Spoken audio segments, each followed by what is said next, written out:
Welcome to Urbanism Spinning architect Ridhima Bajaj. Thank you, Moksha. Thank you for having me here. Ma'am, my first question to every architect is why did you choose architecture? Okay, so yeah, many people have asked me this question before. It's not the first time that I'm answering this. So when was to choose what I need to do in my future, and I envisioned how would my career would look like was something which is both technical and creative. So I kept looking for option, and the first option I, kind of Googled and researched and found something which is both technical and it is creative. I saw architecture as one of the options. Then I read more about it, started exploring. So it was completely my decision out of this thought of that I want to be in a field which is more of technical and creative both. And that's how I, just gave the exams, which were for architecture, and I landed up in one of the architecture colleges. And how did it lead to choosing masters in architecture conservation? Okay, so while I was doing my architecture, definitely there's always an inspiration. One of my professors was into conservation, historical research, architectural research about historic buildings, and I was in Lucknow completely within an environment which is historically very significant. And most of our sites were around these historic monuments. And there was a time when we were documenting these buildings. And more than, sitting in a closed environment, making drawings, what inspired me was being on site, detailing those little details of finishes and construction details. And that really inspired me. And I was very clear that this is what I would love to do in my future. And also, something that gave me a ground to get into this was when we started reading more about the subjects which were like optional subjects which are like conservation, sustainability, climate change, Yeah. disaster management. When those subjects started coming in my graduation course, they were more of my interest, and they somehow were interlinked. And I could see that we are losing this whole idea of sustainable materials, use of these construction techniques, so how to go further about it, and that's how just exploring that. And to my surprise, when I gave my SOPs and applied for colleges, it was just one college, that's at state, was just one course, that is conservation. So I was that sure by my fifth year that this is what I want to do. Yeah, this was like my college. And while my training, I was working with architect Vikram Lal. And while there were a lot of schools and hospitals going on in his office, he was so inclined towards researching on Patliputra, making those drawings. And while I shared that that is what I also am interested in, so I spent a lot of time with him doing those work, after office or on Saturdays and Sundays with him, where we were like totally engaged in making those drawings of Patliputra, documentation, and his research bit of it. So, I mean, that was the time there were a lot of steps which I kept collecting evidences that this is what I love, this is what I love, and that's how I ended up being a conservation architect. And also, it's very interesting to document the historic structures. You get to know about the history, you get to know how sustainable these structures were. और आज की date में sustainability is has become a buzzword. There are many less architects working on that. But क्या होता है हम green roof लगा दे, थोड़ा climate से थोड़ा सा play कर ले, solar panels दिखा दे. But in historical times, when we talk about the historical structures, they actually use the local materials, and they build this type of structures that are still sustainable these days. So, Moksha, see, it's about the availability. With the world of products being in factory, it's just like food and clothes. Like when we talk about food, पहले हम क्या खाते थे वही खाते थे जो available है like fruits and vegetables and bajra and what's locally available. With transportation, with communication, with the industrialization, there are a lot of things that have come in, and so is with architecture. अभी ये cladding, paneling, all plastic, synthetic, it has come out because of it's in factory. So what is sustainable? It's a very generic term for every component of our daily lives. So अगर हम कोई चीज जैसे उग रही है वहां से निकाल के हम खा रहे हैं, it's sustainable, it's on the trees and nature has given us and we are eating.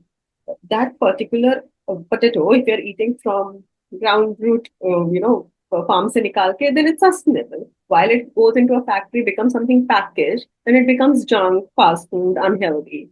And so is with architecture, as simple. Like it's something which is sustainable, available from the nature we are making and using minimal, like not exploiting that nature as well.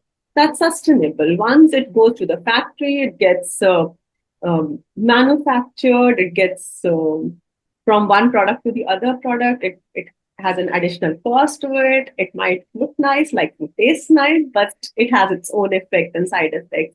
And the whole idea of climate change is what? It is about using this non-synthetic synthetic materials which are made in factory and the carbon footprint increasing. So it's just not, conservation is not about just the historic buildings. It is about currently what we are conserving, what we are using, what we are protecting, preserving. So that is also what is, I think we need to look into. And ma'am, where does the field of architecture conservation stands today in India? Very, um, okay. Where does it stand today? Again, it has become a buzzword, like you say. But having said so, I won't, totally negatively term it as a buzzword. There are a lot of institutions, a lot of conservation architects, a lot of people who are into this field, who are, you know, taking this responsibility with a due respect and, are addressing the matters. Whereas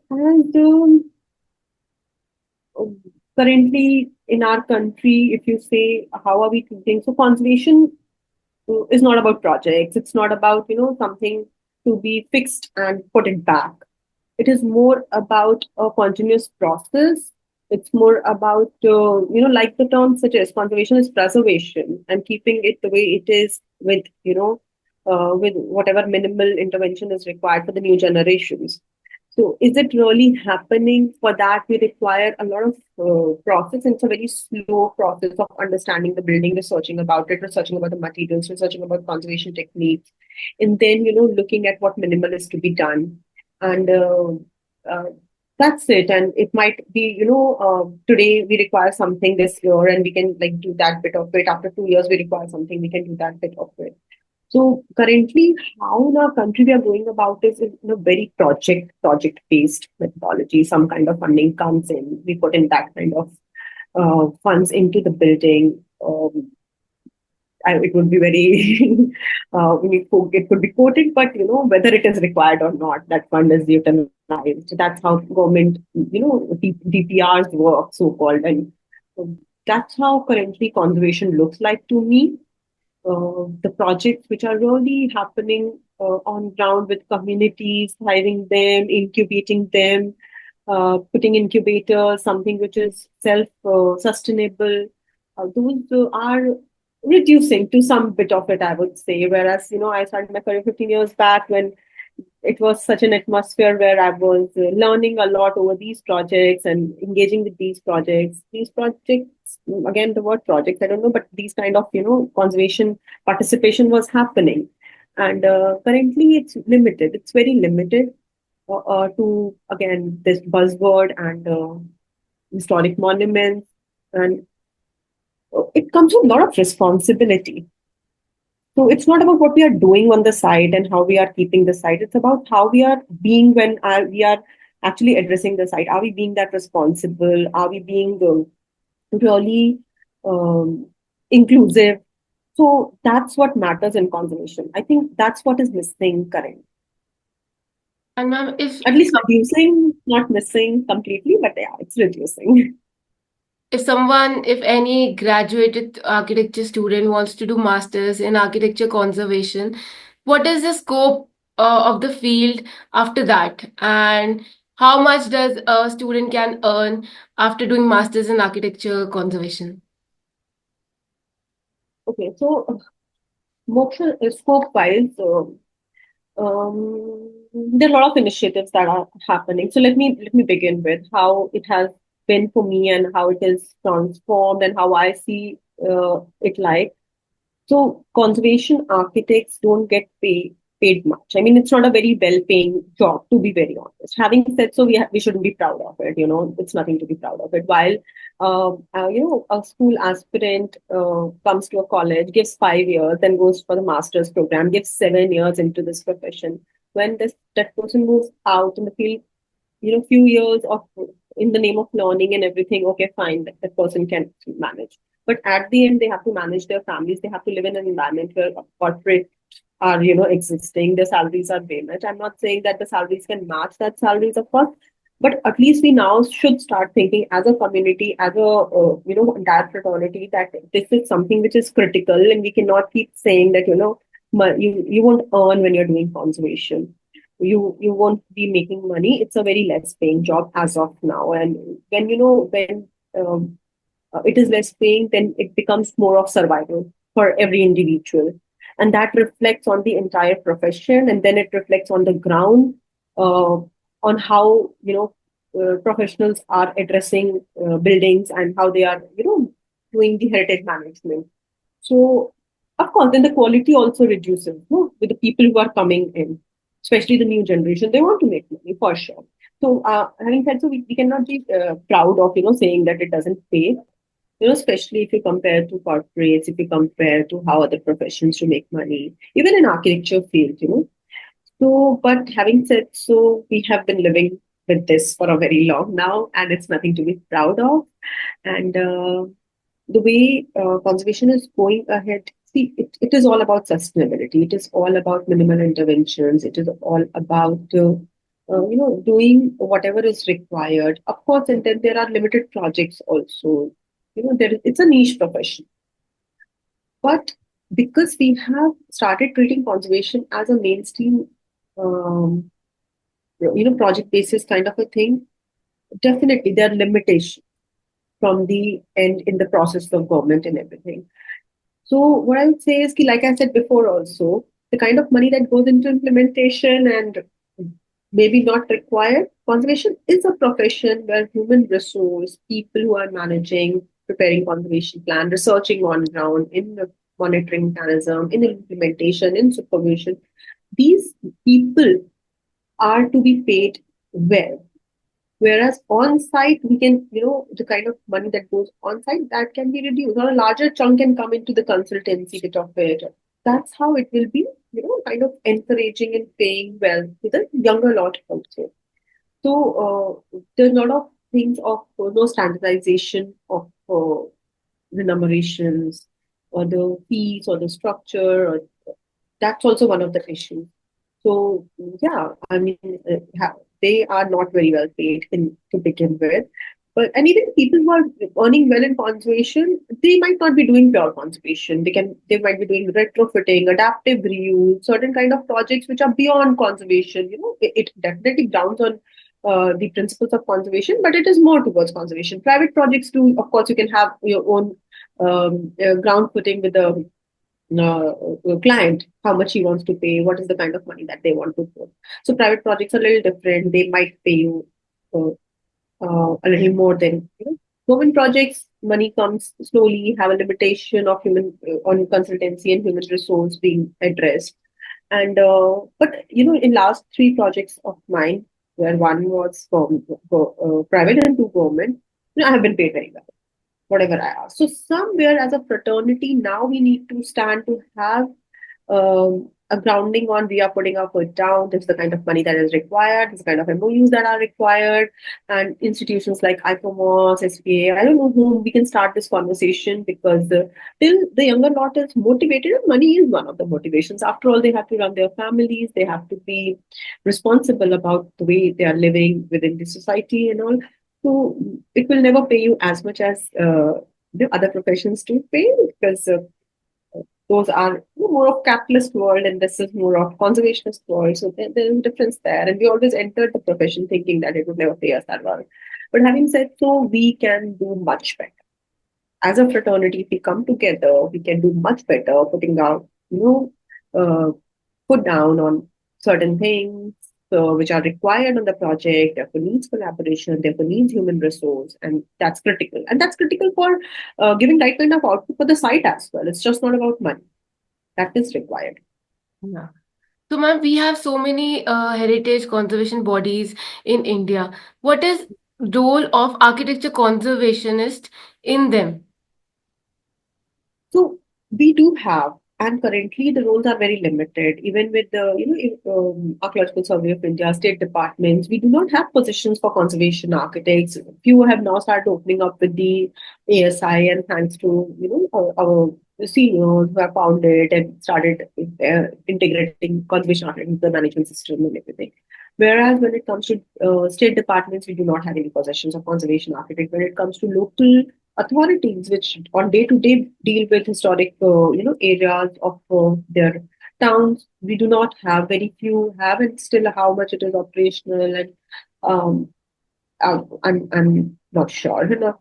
So there is, again, having said, there's a lot of scope for that, the I remember one of our very senior professors recently talking to me, said that, where we really need to stand for conservation and make government explain them on, this is what is required. We have certainly joined hands and been in the other part, and we have jumped the rope and gone to the other part, and we have been part of the entire process ourselves. So somehow we not need to dealing from there and come to our, fraternity getting in collaboration and making new standards, revisiting, rethinking, re-evaluating on how these projects are going on, how much are they paying, how much are conservation architects being absorbed, how much are they in continuity, what after the conservation architect who's a consultant steps out, what is happening on the site. So then the younger lot can be engaged to with the government bodies, and the scope can be increased. There's a lot of scope for rural conservation if we Mm. think of. But we, again, this is also something which can be manipulated. A lot of scope doesn't mean that we start doing something on the side, go and, line chuna lagana eat everything. No, I'm not talking about that kind of. A lot to be done, a lot to be done in terms of human resource that is required there.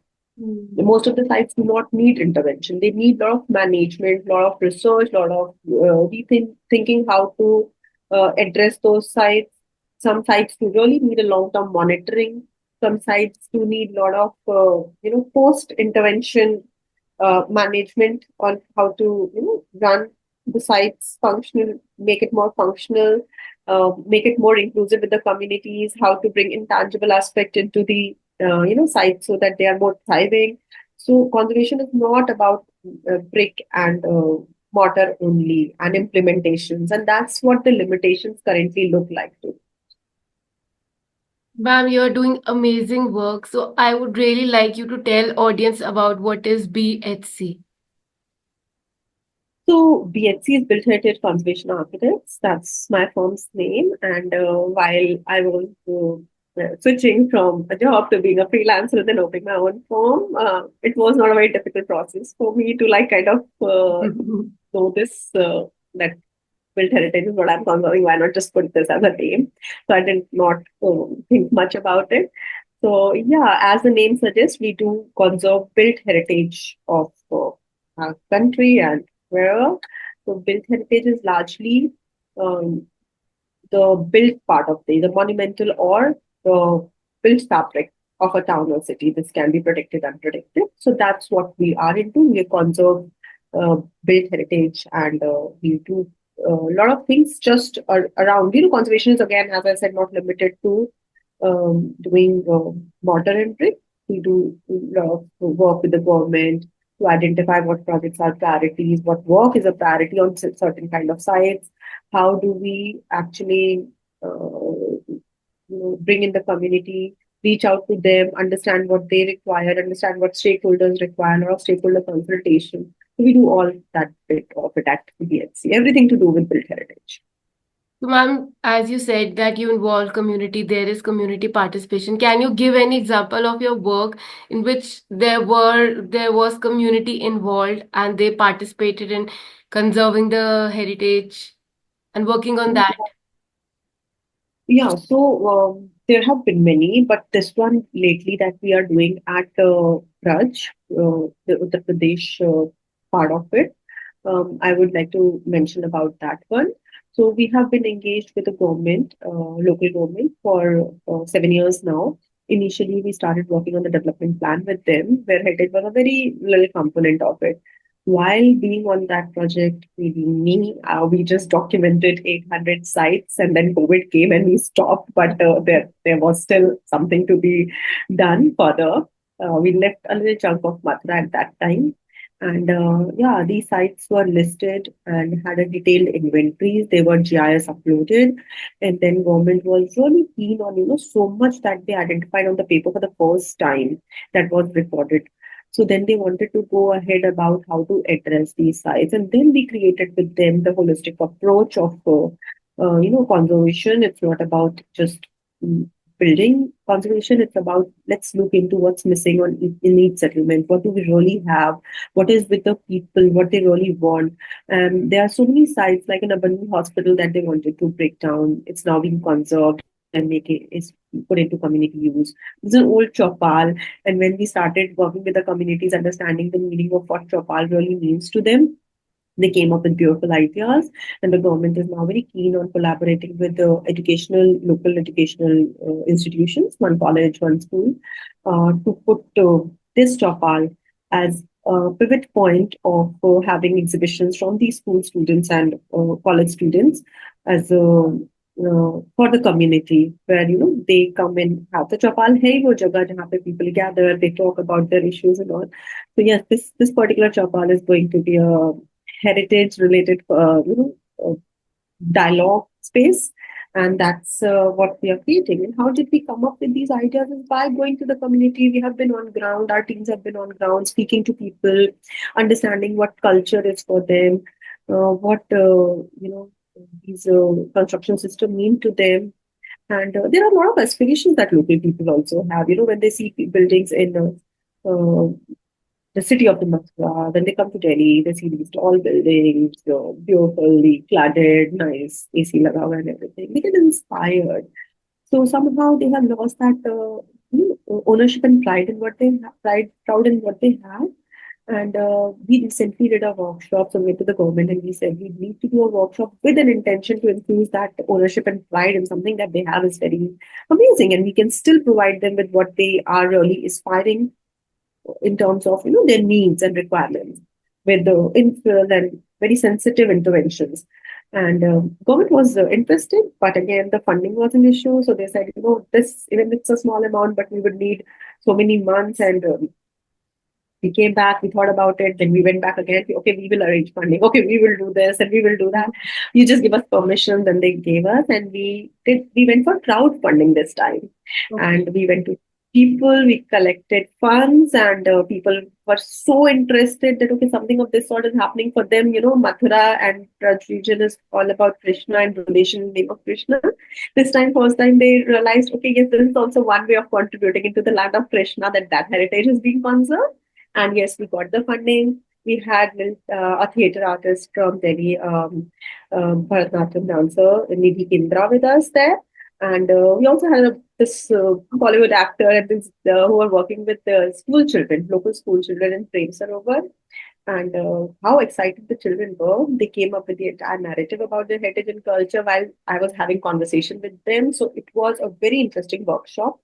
We had a conversation with them. They came up with their understanding of heritage. Then the theater artist built a whole narrative. Then they had a play. And the next day when the community gathered and they presented that play just in preparation of 6 hours, it was so impactful. People had tears in their eyes. So imagine things like heritage and culture, how deeply are they connected that they can have a tear in their eye on a certain 5 minute play. So yeah, we somehow, when we touch their soul and that ownership and pride, they really want to do, and they have the whole capacity and skills. They came up with beautiful ideas. We went to them and asked them, and they came up with ideas, and we had recorded all the ideas. We gave them postcards to write to the government, and they have written what they want, what is required. So something that comes as part of research, going to them and speaking to them. It's now on the paper, written by them, and we are including them in our strategy document.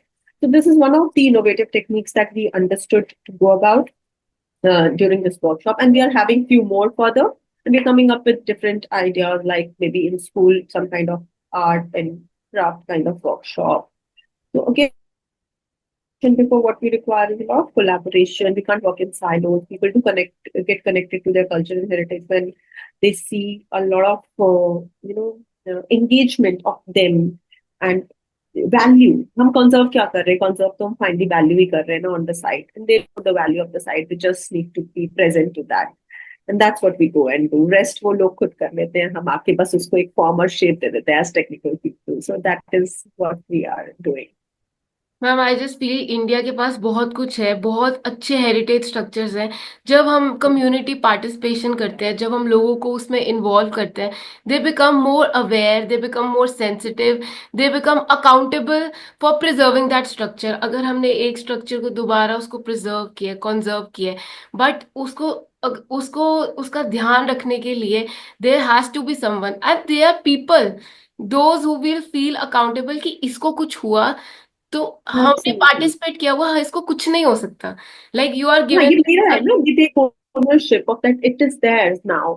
या So yeah, beautiful. Yes, Moksha, you're absolutely. So that is a very beautiful thing of involving community when doing heritage conservation.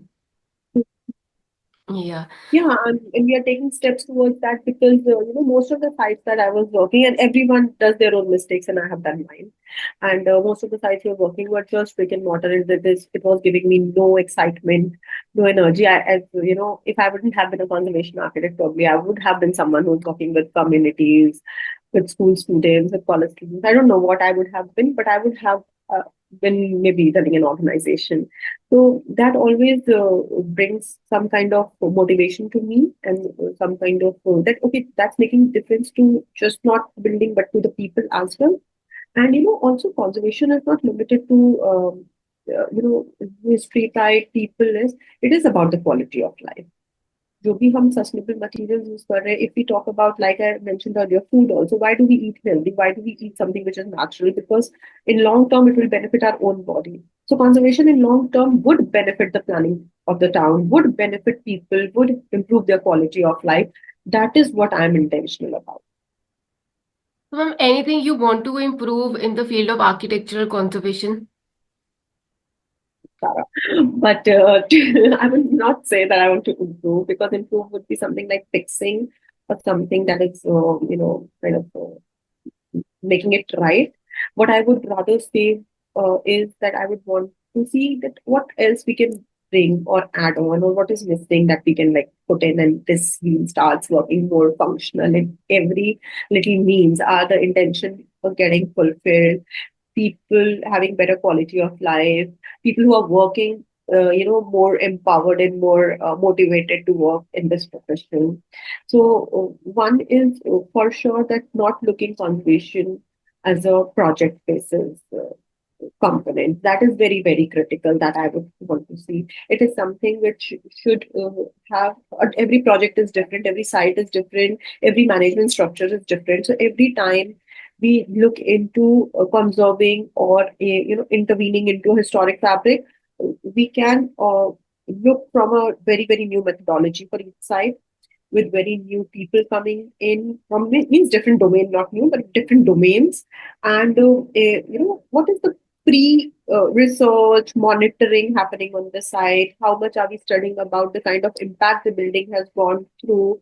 How much are we monitoring the building over 1.5 years, or 6 months, or 3 months, or whatever is required, about water ingress, about the cracks, how are they being addressed? So, the monitoring bit of it. Then comes the conservation planning bit of it, and it requires its own time. Documentation is something which is very, very critical, and we are missing out on that even in school, college academics now. When documentation was part of, mainstream project, then it became an elective, and now I think most of the colleges do not have it also. So we are not basically, even if we are doing mainstream architecture, are we learning from our past? Because are we like really looking into what has been built, what is sustainable, what kind of construction system they were, where have we evolved from? So we are disconnected from our source. Where are we coming from, and we're building new.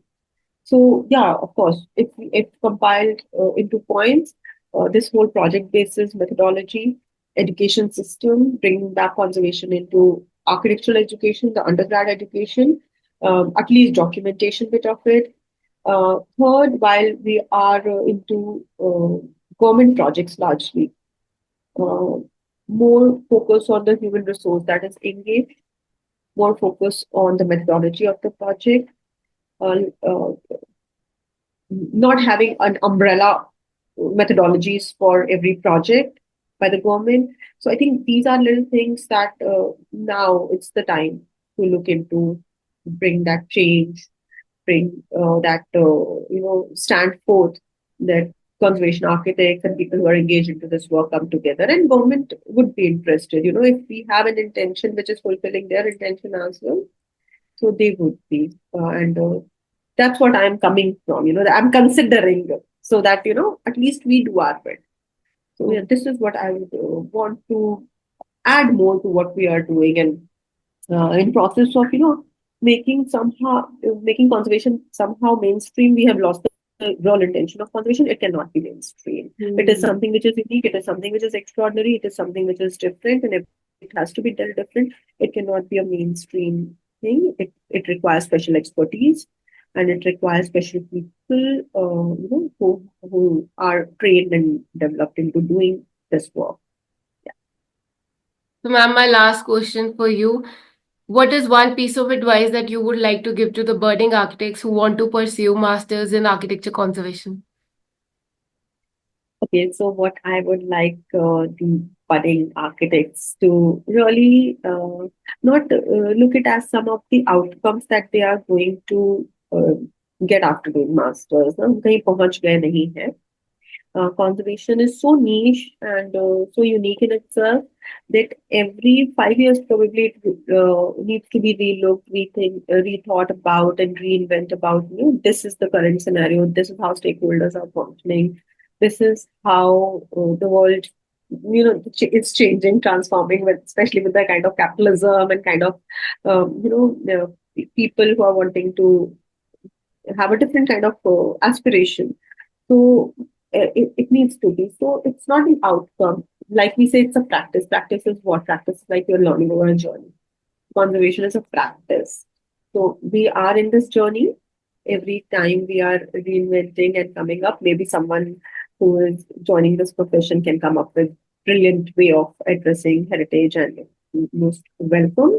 And they are, they can happily join the journey and keep inventing and have that excitement that okay, we are here to come and look into what can we contribute and how can we contribute. So yeah, I mean, it's a field where everyone is on a journey. They can come and join the journey. Thank you so much, ma'am, for joining the podcast on urbanism spinning.